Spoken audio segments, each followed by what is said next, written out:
We're going to show you how to build a kid's stabiliser bike. If you're building a junior bike with gears, take a look at our adult bike building guide.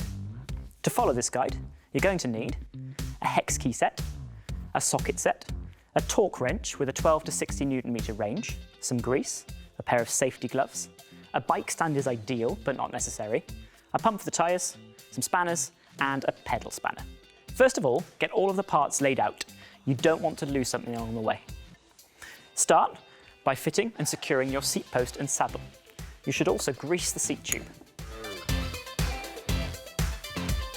Don't worry about setting the saddle height just now. You can do that later.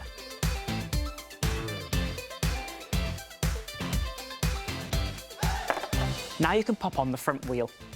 Some bikes will have directional tread on their tyres, and this will usually be marked on the sidewall. Fit the wheel, then make sure it's tightened well and the safety washers are seated in their cutouts.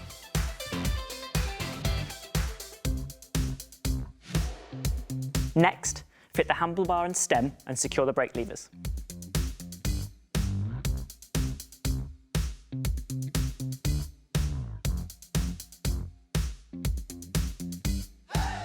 After you've done that, it's time to inflate the tyres to their recommended pressure.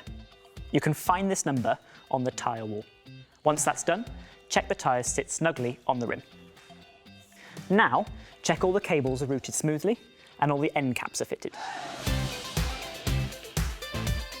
Next, put the pedals on. When you take them out of the box, you'll notice they're labelled left and right. It's important to keep track of this, as the pedal will only fit on its assigned side.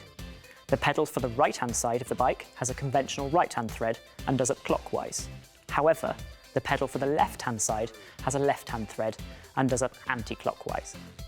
We recommend getting your grease out again and greasing the thread before you pop them onto the bike. Once they're on, make sure they're fully tightened. Try to unwind them with your fingers to double check that they're safe. You then need to check the brakes are operating smoothly. Once you're sure they're okay, you need to check the bottom bracket. Rotate the cranks to feel for smooth rotation. Now it's time to have a look at the chain. Check its tension and make sure it's not got any stiff links, kinks, or other obvious damage. If you can't see the chain, if it's within an enclosure and you think there might be an issue with it, take it to your nearest Halfords for a free check. Next, fit the accessories.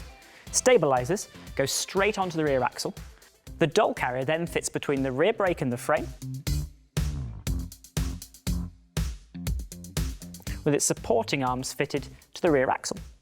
Make sure they're seated correctly onto the mounts. Make sure the brake is done up tightly again once you fit the carrier. Finally, the handlebar bag velcros to the front. Now, to check a bit of safety, ensure all reflectors are correctly fitted and the bell is working as it should. Once you've done this, store your owner's manual somewhere safe, get rid of any rubbish safely, and you're good to go. So, there you have it. Your child's new bike should now be in working order. If you need a hand assembling your bike, bring it into your local Halfords store and a member of the team will be happy to help for a small service charge.